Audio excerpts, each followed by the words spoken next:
Bapak Ibu jamaah Masjid Al-Usman yang dirahmati Allah, mari kita perhatikan sabda Rasulullah Sallallahu Alaihi Wasallam mengenai pertanyaan para sahabat.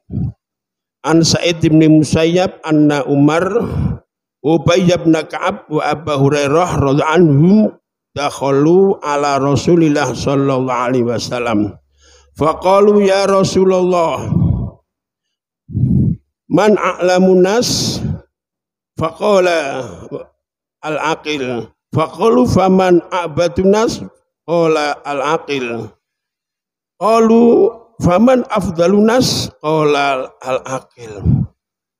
Di hadis dari Sa'id bin Musayyab menjelaskan bahwa Sayyidina Umar, Ubay bin Ka'ab, Abu Hurairah menghadap Rasulullah Sallallahu Alaihi Wasallam. Mereka mengajukan pertanyaan, ya Rasulullah, siapakah orang yang paling pandai? Rasulullah menjawab, orang yang paling pandai adalah al-aqil, orang yang mempunyai akal. Mereka bertanya lagi, faman a'badunas, siapa ya Rasul orang yang ibadahnya lebih baik? Qala al-aqil, yaitu orang yang mempunyai akal. Mereka bertanya lagi, faman afdalunas? Rasulullah jawab al-aqil. Siapa ya Rasul orang yang lebih utama? Jawab Rasul al-aqil. Jadi hadis ini menjelaskan pentingnya orang yang mempunyai akal. Dilanjutkan di dalam hadis yang lain, Rasulullah bersabda, innamal aqil man amana billah wa saddaqa rasulah wa amila bitu'ati. Artinya orang yang mempunyai akal yaitu orang yang iman kepada Allah dan membenarkan utusan Allah dan beramal dengan taat. Arti daripada iman billah yatadhammanu maknayaini al-awwal al-iman bidzatihi wasani al-iman biwahdaniyatihi. Iman kepada Allah ini mempunyai dua makna. Pertama, iman kepada zatnya Allah. Ini pertama. Artinya kita iman dan yakin sesungguhnya zatnya Allah tidak seperti zatnya makhluk. Ini yang dimaksud iman bidzatihi. Yang kedua, al-iman biwahdaniyatihi. Arti daripada iman biwahdaniyatihi annahu ta'ala wahidun fidzat wassifat wal af'al. Artinya kita yakin sesungguhnya Allah satu di dalam zatnya, satu di dalam sifatnya, dan satu di dalam perbuatannya. Ini yang dimaksud iman billah. Jadi iman billah ada dua, yaitu iman kepada zatnya Allah. Yang kedua iman biwahdaniyatihi. Sekarang makna Allah satu di dalam zatnya adalah tidak ada zat yang menyerupai zatnya Allah. Tidak ada. Dan zatnya Allah tidak tersusun seperti zatnya kita. Zatnya kita tersusun dari tulang, daging, darah, dan sebagainya. Kemudian yang kedua, makna Allah satu di dalam sifat. Di makna daripada Allah satu di dalam sifat adalah tidak ada seorang pun yang mempunyai sifat seperti sifat Allah. Tidak ada. Tidak ada seorang pun yang mempunyai kekuasaan seperti kekuasaannya Allah dan seterusnya. Begitu juga Allah tidak mempunyai dua sifat yang sama dalam nama dan arti. Hanya satu. Misal, satu kekuasaan, satu kehendak, satu pengetahuan. Ini hanya satu, tidak dua kehendak, dua ya. Pengetahuan tidak hanya satu. Ini yang dimaksud makna daripada sifat Allah atau makna daripada Allah satu di dalam sifat. Makna yang ketiga, Allah satu dalam perbuatan. Artinya semua perbuatan Allah tidak ada satupun yang sama dengan perbuatan makhluknya. Baik itu irodah atau kehendak sendiri, artinya keluar dari manusia itu sendiri, atau terpaksa.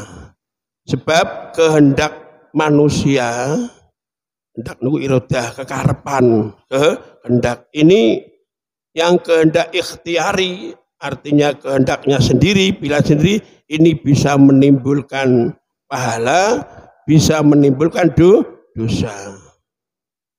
Ini yang ikhtiari. Sekarang setelah kita mengetahui makna Allah satu dalam zat, Allah satu dalam sifat, Allah satu dalam af'al ya, satu dalam af'al. Sekarang kita coba untuk membahas yang lain, yaitu kesimpulannya apabila sifat wahdaniyah ada pada Allah Subhanahu wa Ta'ala, akan hilang beberapa kam yang jumlahnya 5. Ini membahas kam. Jadi kam itu ada 5. Nanti ada kam mumfasil fidzat, kam muttasil fidzat, kam mumfasil fi sifat, kam muttasil fi sifat, kam mumfasil fil af'al. Nah, makna kam itu apa? Kam mumfasil. Kam itu artinya bilangan atau hitungan atau jumlah kam. Berapa banyak? Berapa jumlah? Karena Allah sudah mempunyai sifat wahdaniyah, otomatis kam jumlah tadi sudah harus dihilangkan. Berapa jumlahnya kam? Berapa? 2 atau 3 dan seterusnya. Ini harus hilang. Di pertama, kam mumfasil fidzat. Artinya yang tidak ada pada diri Allah. Ini yang dimaksud kam mumfasil fidzat, yang tidak ada pada diri Allah. Artinya wujudnya zat yang menyerupai zatnya Allah. Artinya kam mumfasil fidzat ini tidak ada zat yang menyerupai zatnya Allah. Zatnya manusia, zatnya hewan, tidak ada yang menyerupai zatnya Allah. Ini yang dimaksud kam mumfasil fidzat, yang tidak ada pada diri Allah. Artinya Allah terhindar ya, dari serupa zatnya makhluk, dan tidak ada yang menyerupai zatnya Allah. Yang dimaksud kam mumfasil fidzat. Kam muttasil fidzat artinya tidak ada pada Allah. Artinya kam muttasil fidzat, zatnya Allah tersusun dari beberapa unsur seperti zat kita tersusun dari daging, tulang dan sebagainya. Artinya bagaimana? Artinya zatnya Allah tidak tersusun ya, tadi kam mutasil fi dzat. Kalau zatnya jisimnya manusia tersusun ada daging, ada tulang, ada darah dan seterusnya, ada otot-otot dan sebagainya. Tapi zatnya Allah tidak seperti itu, ya, tidak tersusun dari beberapa unsur. Jadi tidak boleh membayangkan zatnya orang kayak manusia, ya, terus ono dagingnya, ono kulitnya dan sebagainya. Ini tidak, maka dikatakan kamu tasil fit zat. Yang ketiga kamu fasil fit sifat, maknanya menemukan salah satu dari sifat-sifatnya Allah. Ya, ini arti kamu fasil fit sifat yang tidak ada pada Allah. Ya, artinya tidak ada makhluk ya, yang mempunyai sifat ya, seperti sifat-sifat Allah. Ya, tidak ditemukan. Ya. Sifat-sifat makhluk seperti sifat-sifat Allah. Kemudian kamu tasil fis sifat, itu Allah mempunyai sifat yang bersamaan dalam nama dan arti. Artinya Allah terhindar ya, dari sifat-sifat yang sama nama dan sama artinya. Ini muttasil bisifat. Kemudian yang kelima yaitu kamu fasil fil af'al, yang tidak ada pada Allah, yaitu kamu fasil fisifat, di para makhluk melakukan pekerjaan. Artinya gimana? Pekerjaan jenengan semuanya, jenengan bisa bekerja dan sebagainya. Di pekerjaan jenengan ini yang membuat Allah. Wallahu khaliqu kulli syai'in wallahu khalaqakum wa ma ta'malun. Jadi Allah menciptakan panjenengan dan Allah menciptakan perbuatan panjenengan. Dia yang menciptakan perbuatan jenengan bisa bergerak dan sebagaimana, ini Allah yang menciptakan. Yang dimaksud daripada kamu fasil fil afal. Kemudian ciri daripada orang yang iman adalah wasaddaqa rusulahu, ay atasdik bima ja'u bi anillahi ta'ala. Kita percaya bahwa semua yang didatangkan oleh para rasul termasuk Rasul SAW itu semuanya dari Allah. Itu yang dimaksud saddaqa rusulahu. Kemudian wa amila bitu'ah, ngamal dengan taat, ngamal baik dengan taat, hanya mencari ridha Allah, baik taat kepada Allah, Rasul, kepada pemerintah. Sebab kita hidup di dunia dan apa yang diatur oleh pemerintah kita harus ikuti untuk keselamatan kita baik di dunia maupun di akhirat nanti. Nah, kita bisa benar-benar menjadi orang yang mempunyai akal, kita harus menghilangkan kebodohan. Artinya kita harus ngaji, belajar, tanya kepada orang-orang yang mempunyai ilmu. Sebagaimana firman Allah, fas'alu ahla dzikri in kuntum la ta'lamun. Maka bertanyalah pada orang yang memiliki ilmu dunia maupun ilmu akhirat. Terus kita sadari, kita harus sadar bahwa bertanya, ngaji, belajar baik kepada guru, ulama, ustadz, ini memang diperintah. Kita dianjurkan untuk belajar, untuk menghilangkan kebodohan. Tetapi belajar, ngaji dan sebagainya ini harus yang mendapatkan izin daripada seorang guru atau kiai. Satu, harus sudah waktunya.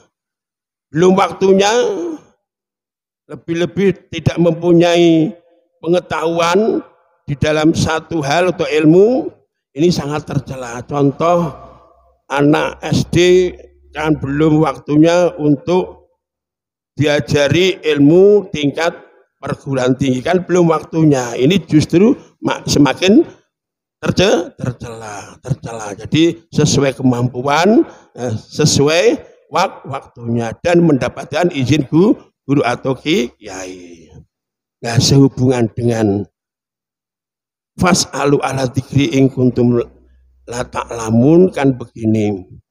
Beliau Nabi Musa alaihissalam khutbah atau pidato di hadapan kaumnya, yaitu Bani Israel. Di antara kaumnya ada yang bertanya kepada Nabi Musa, "Wahai Musa, saat ini orang yang paling alim, orang yang paling pandai itu siapa?"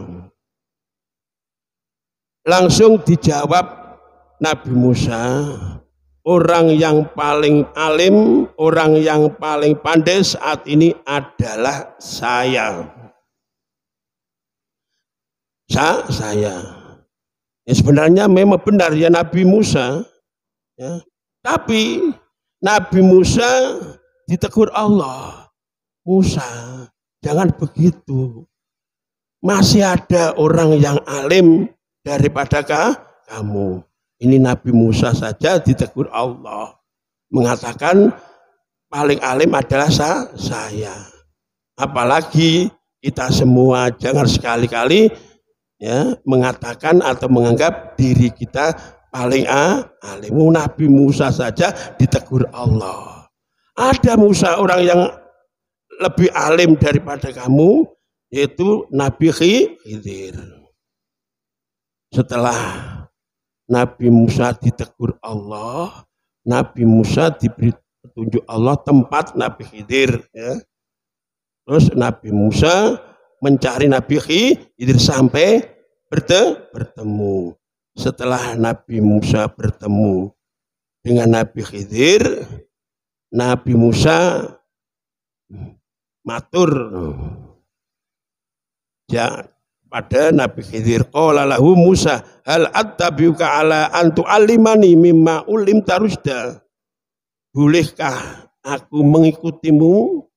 Di Nabi Musa minta izin kepada Nabi Khidir untuk mengikuti.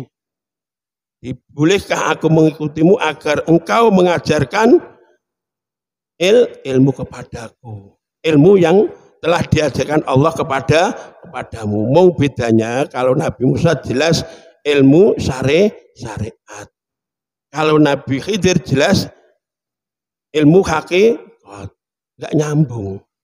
Dan Nabi Musa tidak punya dasar ilmu hakikat itu. Maka jawabannya Nabi Khidir, qala innaka lan tastati'a ma'iya sabra. Musa, jenengan tidak sanggup atau tidak sabar bersamaku. Tidak sabar jenengan ikut saya. Kenapa? Alasannya Nabi Khidir, kaifa tasbiru ala ma lam tuhit bi khubra. Bagaimana kamu bisa sabar mengikuti saya? Ilmu saya jelas ilmu hakikat, panjenengan ilmu syariat, nggak nyambung. Akhirnya karena Nabi Musa ngotot, ya harus mengikuti Nabi Khidir. Ya. Kemudian Nabi Khidir memberi perjanjian dengan Nabi Musa, monggo jenengan boleh ikut saya dengan syarat apa yang aku lakukan jenengan diam saja, enggak usah bertanya. Nanti kalau sudah selesai akan aku jelaskan makna daripada perbuatan saya yang mana panjenengan tidak sependapat. Ya, Nabi Musa siap mengikuti perjanjian. Pertama, Nabi Musa dan Nabi Khidir pergi ke laut, naik perahu atau kapal. Di dalam kapal Nabi Khidir melubangi papan, artinya papan diambil, di papan yang paling bawah yang kira-kira kalau yang jenengan saya yang ngelubangi otomatis airnya masuk, Nabi Khidir tidak. Spontan Nabi Musa karena syariat kan, ya Khidir, jenengan kan mau menenggelamkan orang yang berada di kapal ini. Kenapa kapal kok panjenengan lubangi? Kalau secara anak jenengan sing bolongi kapal jelas banyu masuk, tapi yang ngelubangi adalah Nabi Khidir, air tidak masuk. Ini langsung Nabi Khidir ditegur oleh Nabi Musa. Musa, jenengan kan sudah janji dengan saya, apa yang saya lakukan jenengan diam saja. Jawab Nabi Musa, maaf Nabi Khidir, saya lupa. Terus kedua kali berjalan, turun dari kapal, berjalan bertemu dengan anak kecil. Anak kecil langsung dibunuh oleh Nabi Khidir. Melihat kejadian itu kan otomatis Nabi Musa cara syariat kan tidak boleh. Rono popo kok bocah dipateni. Ya Khidir, kenapa? Anak kecil belum punya dosa kok jenengan bunuh. Bagaimana? Jawab Nabi Khidir, Musa, jenengan kan sudah janji apa yang saya kerjakan jenengan diam. Terus bagaimana? Jawab Nabi Musa, maaf Nabi Khidir, nanti kalau saya masih bertanya, ya waktu itulah saya harus berpisah dengan panjenengan. Terus Nabi Khidir dengan Nabi Musa ke suatu daerah atau kota. Masuk di suatu kota, di sana ada jidar, artinya tembok sing miring, ya, doyong, kemudian ditegakkan Nabi Khidir. Lantas Nabi Musa bertanya kepada Khidir, ya Khidir, seandainya panjenengan minta ganti, ya, atas perbuatanmu kan lebih enak. Artinya Nabi Khidir disuruh untuk minta upah. Dan Nabi Khidir, Musa, ya saat inilah panjenengan dengan saya harus berpisah dan akan saya jelaskan mulai pertama. Artinya mulai Nabi Khidir melubangi kapal. Musa, kapal saya lubangi karena di dalam lautan itu ada raja yang dolim. Setiap ada kapal yang baik dirampas. Sementara kapal itu miliknya orang miskin. Supaya tidak dirampas, tidak diambil raja yang dolim, maka kapal ini saya rusak. Saya lubangi. Supaya selamat tidak diambil ratu atau raja yang dolim. Ini alasannya. Yang kedua, Musa, saya membunuh anak kecil yang belum berdosa. Ini orang tua daripada anak kecil ini sangat sayang. Di bapak ibunya sangat sayang. Nah, kekhawatiran saya, nanti kalau anak ini tidak saya bunuh, karena kesayangannya ibu dan bapaknya terhadap anaknya, nanti ibu dan bapaknya akan mengikuti apa yang dikehendaki oleh anak itu. Kedzaliman, kemusyrikan, maka saya bunuh. Terus yang ketiga, saya menegakkan atau mendirikan tadi jidar atau tembok yang hampir roboh, karena di bawah tembok ini ada simpanan hartanya anak yatim. Maka saya tegakkan. Biar besok kalau anak yatim sudah balik bisa diambil. Ini alasan-alasan yang saya sampaikan kepada kamu ya Musa. Dan ini yang paling panjenengan ketahui, bahwa perbuatan Nabi Khidir mulai ya, naik kapal sampai membunuh anak, sampai menegakkan jidar atau tembok, ini semuanya bukan kehendak atau bukan pendapat Nabi Khidir, tapi dari Allah. Wa ma fa'altuhu an amri, ay ma fa'altuhu ma ra'aita min hadil ahwal. Di apa yang panjenengan lihat Musa, lihat ini bukan ijtihad saya, bukan kehendak saya, tapi ilham petunjuk dari Allah Subhanahu wa Ta'ala. Yang paling penting perbuatan Nabi Khidir, ya, mulai naik kapal sampai membunuh anak kecil, ya, sampai ya, menegakkan jidar tembok, ini semuanya dari Allah, bukan dari ijtihadnya Nabi Khidir, bukan pendapatnya Nabi Khidir. Ini yang perlu kita ketahui. Sekian. Assalamualaikum warahmatullahi wabarakatuh.